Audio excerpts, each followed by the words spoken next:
Fala, meu querido e minha querida, mais um encontro nosso aqui para você da turma da PM e agora a gente vai tratar sobre um ponto importante do nosso edital legal de história do Brasil, que é a ditadura civil-militar de 64 a 85, tá bom? É um tema que polariza muito no Brasil por conta do momento que a gente vive, é muito delicado, mas quando a gente pensa a historiografia, ou seja, o estudo de história, que é daí que as bancas pegam para fazer as provas, nós temos que entender 64 como uma ruptura do processo democrático, ou seja, como um golpe, tá? Então não se usa o termo revolução, a gente usa o termo golpe militar de 64, e ele não é só um golpe militar, ele é um golpe civil-militar, porque ele vai ter participação de elementos da sociedade civil. Esse já é um ponto importante para você, concurseiro, pensar sobre esse período que nós chamamos de ditadura civil-militar, que vai de 64 a 85. Queridos, aqui nós temos algumas imagens, né? Abaixo a repressão, né? Ali de manifestações populares, né? Mas vamos entender, antes de mais nada, o contexto em que está inserido a ditadura militar no Brasil. Como que começa? Cai do nada? Como que foi, né? Você lembra que lá em 45 sai o Vargas, entra o Dutra, vem a Constituição de 46, né? A gente estava falando disso agora há pouco. O que acontece? Esse período de 45 a 64, ele é um período que nós vamos ter alguns presidentes populistas, né? Ali nós teremos o JK, né? 50 anos em 5, o próprio Dutra. Depois nós tivemos ali um presidente maluquinho, né, Rony, que é o Jânio Quadros, que falava que ia varrer a corrupção do Brasil. E olha que cara doido, o Jânio Quadros, que tinha sido prefeito de São Paulo, proibiu até o uso de biquíni da mulherada na praia, né, proibiu o jogo, enfim. Então a gente vai ter uma série de presidentes caricatos e o último deles é o Jango, né, que na renúncia do Jânio Quadros, que diz que forças obscuras, né, o obrigaram a largar da política, ele vai renunciar, entra o Jango. Nessa época, o vice-presidente, ele não era colocado não era aliado, era o cara que era oposição, ele subia para vice-presidente. Curioso, né? Tanto que o Jango, ele era mais alinhado aos setores trabalhistas. Lembra do Vargas, daquele Vargas de esquerda, do fim do governo dele? E então, o que acontece? O Jango, ele vai ter uma visão não à esquerda, ele era um latifundiário, ele tinha propriedade, era um estancieiro gaúcho, né? Muito rico, inclusive, né? Mas ele tinha uma sensibilidade maior às classes trabalhadoras. E o que vai acontecer?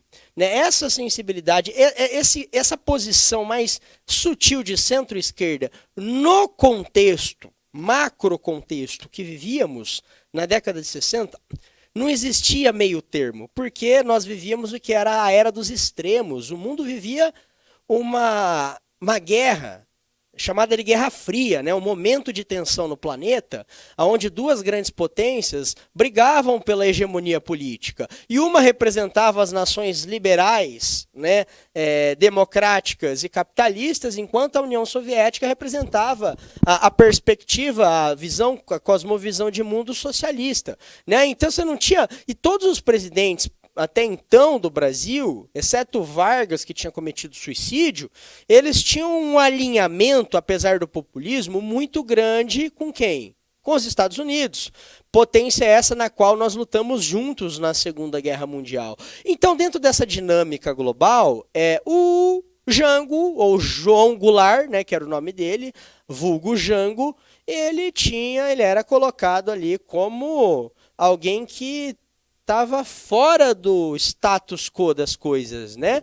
E, enfim, muito envolvido ali com os movimentos, né?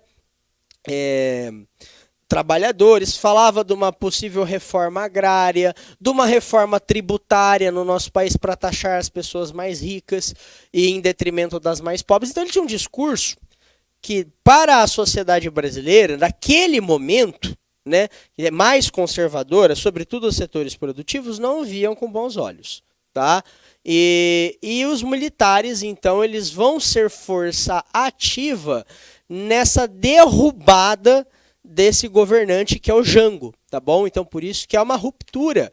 Ah, mas lá em 30 foi golpe? Também foi. Quando tirou o imperador Dom Pedro II também foi golpe, né? Não estamos ali qualificando. Fato é que aqui também nós teremos uma ruptura no processo político, então um golpe no qual os militares serão força ativa. Mas o contexto é o quê? É um contexto de anticomunismo, de tentativa de reformas de base, também de crise econômica no Brasil e de Guerra Fria, que eu acabei de sintetizar aqui para vocês, né? Então, sobre o apoio, vejam nos slides aqui, sobre o apoio da população brasileira, a gente percebe aqui, né, setores ligados à Igreja Católica, OAB, vão fazer a famosa Marcha pela Família, uma oposição da sociedade civil ao Jango, os militares à força ativa, e a expectativa, num primeiro momento, era como está escrito no slide, o reestabelecimento da ordem e a volta da democracia.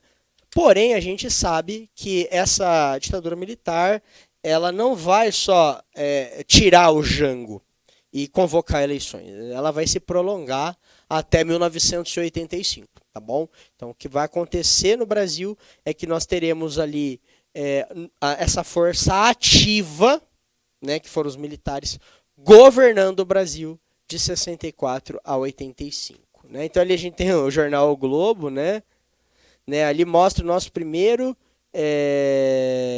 presidente, que é o Castelo Branco. Tá? O Castelo Branco ele lutou na Segunda Guerra Mundial, tá? Ele vai ser o primeiro presidente dos militares, né?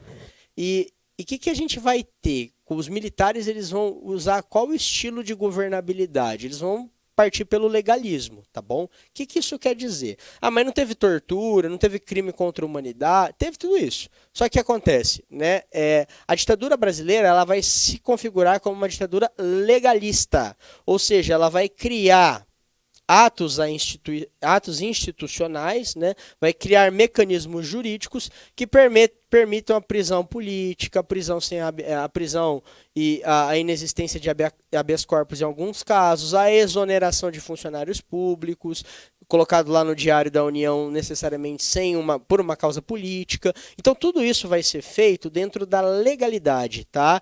Exceto, claro, o desaparecimento das pessoas também que acontecia durante a ditadura militar. Vamos ver os mecanismos, olha só. Então, centralização do poder político é um elemento, fortalecimento do poder executivo, então os militares, o poder executivo vai ser muito forte, em alguns momentos o Congresso será fechado e a governabilidade acontecerá via atos institucionais, que é o que a gente fala, são os famosos AIs, AI1, AI2, AI3, AI4, AI5, certo? Olha só, no Brasil nós não tínhamos um unipartidarismo. O que isso quer dizer? E aí é muito importante. Alguns dizem, mas a ditadura brasileira ela era totalitária. Não, ela era autoritária. Né? O totalitarismo, o conceito cunhado pela filósofa Hannah Arendt, ele abarca, dentro dos pontos, o unipartidarismo. E no Brasil, mesmo durante a ditadura militar, nós tínhamos dois partidos políticos, tá bom? Quais eram as duas legendas? Nós tínhamos o Arena, que é a Aliança Renovadora Nacional, e o MDB, Movimento Democrático Brasileiro, que hoje você conhece como PMDB, depois voltou a ser MDB. O MDB, ele era a oposição comportada, né? Não era uma oposição verdadeira, né? E o Arena era o partido ligado ali à ditadura militar, beleza? Então sempre lembrar que dentro dos mecanismos da ditadura militar, nós tivemos ali o bipartidarismo. Tela aqui para nós, Rony, olha só, então, censura, lógico, aos meios de comunicação, filmes e músicas, isso inclusive vai atiçar a capacidade, digamos assim, dos artistas, né, em burlar a censura, espionagem, tínhamos o Serviço Nacional de Informação, a repressão, nós tínhamos ali dentro das polícias civis os chamados DOPs, né, que era o Departamento de Ordem Política e Social ligados à Polícia Civil, que prendiam, muitas vezes torturavam pessoas ali acusadas de crimes políticos, ou até mesmo investigava algum possível atentado contra enfim, representantes desse governo, tá? Lembrando que a luta armada era uma característica também da oposição nesse contexto, nunca desvinculado do contexto de Guerra Fria, né? Aqui a gente tem uma imagem forte, né, no pau de arara, que era um dos mecanismos de tortura durante a ditadura militar.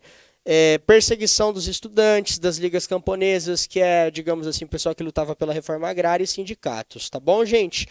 O AI-1, que é de abril de 64, que é esse ato institucional, lembrando que se governava pela legalidade, falava sobre a cassação de mandatos políticos, demissão de funcionários públicos e sempre eleição indireta para presidente. O primeiro indireto vai ser o Castelo Branco, ou seja, nós não mais votávamos para presidente da República, tá?